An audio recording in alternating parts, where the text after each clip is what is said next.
Assalamualaikum everyone, welcome to my channel. Today we are going to discuss MOD 2019 NTS में जो English का part था उसको हम डिस्कस करेंगे. सबसे पहले चूज अ लेटर्ड वर्ड और phrase that is most nearly opposite in meaning to the word in capital letters. Fend का मतलब होता है टू स्टैंड विदाउट सपोर्ट, और इनकरेज का मतलब होता है to give support. Both are opposite in the meaning. Benevolent, kind, malevolent इसका ऑपोजिट होता है. एफिकेशियस, ठीक है, एफिकेशियस का जो ऑपोजिट होता है वो होता है यूजलेस. ठीक है. उसके बाद यील्ड आप कहते हैं जैसे प्रोडक्शन करना किस चीज़ की, ठीक है, और यील्डिंग जो है वो उसी प्रोसेस को कहते हैं. लेकिन यहाँ पे यील्डिंग जो है सबमिसिव पर्सन को भी कहा जाता है. यील्डिंग पर्सन यानी सबमिसिव यानी जो आराम से मान जाते हैं. ऑब्डुरेट यानी जो स्टबर्न होते हैं बहुत ज़्यादा और अपना व्यू जो है उसे चेंज नहीं करते.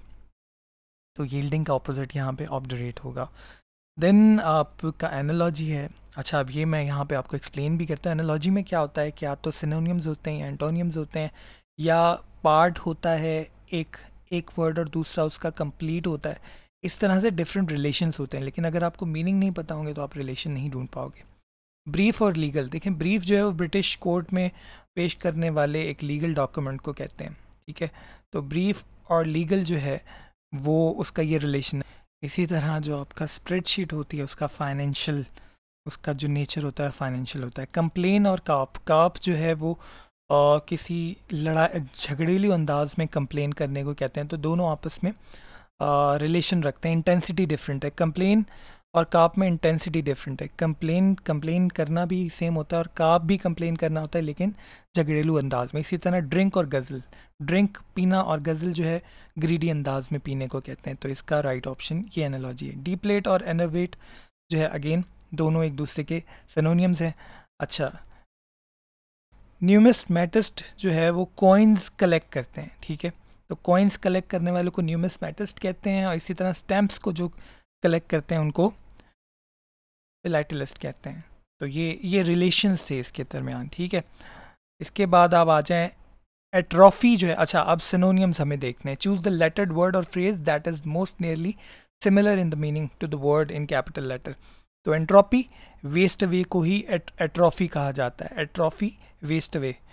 वॉल्यूमिनस यानी बहुत ज़्यादा, तो huge is the right answer. Chronicle हम कहते हैं Chronicle record in a detailed way.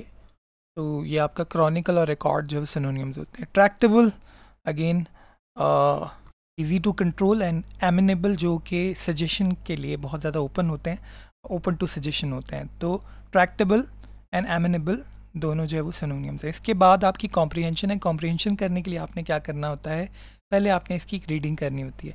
It is difficult to reconcile the idea of different school of thought on question of education. Some people maintain that people of school should concentrate on a narrow range of subject which will benefit them directly in their. अच्छा, अब आप इसको देखें, यानी ये difficult है कि different school of thought के आइडियाज़ को एजुकेशन में जो है वो इनकॉर्पोरेट किया जाए. ठीक है. तो डिफरेंट स्कूल ऑफ थॉट्स जो हैं वो रिकॉन्सिल नहीं होती. ठीक है. उसके बाद उसने डिफरेंट स्कूल ऑफ थॉट को बताना शुरू किया है. तो उसके बाद यानी अगर सूटेबल टाइटल की बात करें तो अब यहाँ पे हम वो एंड में देखते हैं. तो यहाँ पे पहले उसने बात की है कि reconcile the ideas of different school of thought on the question of education. Some people maintain that people, अब डिफरेंट स्कूल ऑफ थॉट उसने बताना शुरू कर दिए कि कुछ लोग कहते हैं कि नैरो रेंज के ऊपर जो है वो कंसंट्रेट करना चाहिए. इसी तरह कुछ स्कूल ऑफ थॉट कहते हैं कि इनको वाइड रेंज ऑफ सब्जेक्ट जो है वो पढ़ाने चाहिए, और ना सिर्फ उसको जो उन्होंने करियर चूज़ किया उसके हवाले से पता हो, बल्कि also sound general knowledge about the world they will have to live and work in. ये भी पता हो कि वो जिस दुनिया में रह रहे हैं उसकी जनरल नॉलेज के बारे में पता हो. फिर सपोर्टिंग आइडियाज़ हैं. पहले वाले आइडिया जो कहता है नैरो स्कोप होनी चाहिए, वो उस कैसे सपोर्ट करता है. Supporter of the first theory state that the greatest contribution to civilization को जो ग्रेटेस्ट कॉन्ट्रीब्यूशन हुआ वो उन लोगों की वजह से हो जो कि एक्सपर्ट थे, और जो ओपोनेंट पॉइंट ऑफ व्यू रखते हैं, यानी जो लोग कहते हैं कि लोगों को वाइड रेंज ऑफ नॉलेज होनी चाहिए, वो कहते हैं कि अगर आपको जनरल नॉलेज ना हो, जनरल एजुकेशन ना हो, तो फिर आप ह्यूमैनिटी की तरफ अच्छे से जो है वो अपना रोल प्ले नहीं कर सकते. तो ये मैंने एक्सप्लेन कर दिया. पहले उसने कहा कि एजुकेशन के हवाले से डिफरेंट स्कूल ऑफ थॉट को रिकॉन्सिल करना मुश्किल है. एक स्कूल ऑफ थॉट कहता है कि लोग जो है वो उनको नैरो अप्रोच के साथ पढ़ाना चाहिए ताकि वो एक्सपर्ट बने, और दूसरा स्कूल ऑफ थॉट कहता है कि वाइड रेंज के साथ पढ़ाना चाहिए ताकि उनको जर्नल नॉलेज का भी आइडिया हो। फिर उसके बाद दोनों की सपोर्टिव थ्योरीज हैं। तो ये टोटल है। तो अगर आपसे टाइटल पूछा जाए तो यहाँ पे देखें, different school of thought, yes it can be. The context of education, no. Two views on education, सिर्फ टू व्यूज़ की बात नहीं हुई, ऊपर उसने बात की है reconcile the ideas of different schools of thought, ठीक है। इफेक्टिव एजुकेशन नहीं, तो डिफरेंट स्कूल ऑफ थॉट जो है वो थोड़ा अप्रोप्रिएट लगता है। The first school of thought believe that student should be given. अब जो फर्स्ट स्कूल ऑफ थॉट था वो क्या कहता था कि some people maintain that people school should concentrate narrow range. तो फर्स्ट स्कूल ऑफ थॉट कहता था कि स्टडी जो है वो अब यहाँ पे आपने सारे आइडियाज़ देखने। स्टडी व्हाट दे वांट, इसका कहीं जिक्र नहीं हुआ। General knowledge, be given general knowledge, yes इसका जिक्र हुआ है, सेकंड पार्ट में हुआ है। Study only a few subject, नहीं, स्टडी सीरियसली नहीं। तो be given general knowledge is the right option. It is difficult to reconcile the idea of two school of thought because they ignore each other's concern, they are contradictory.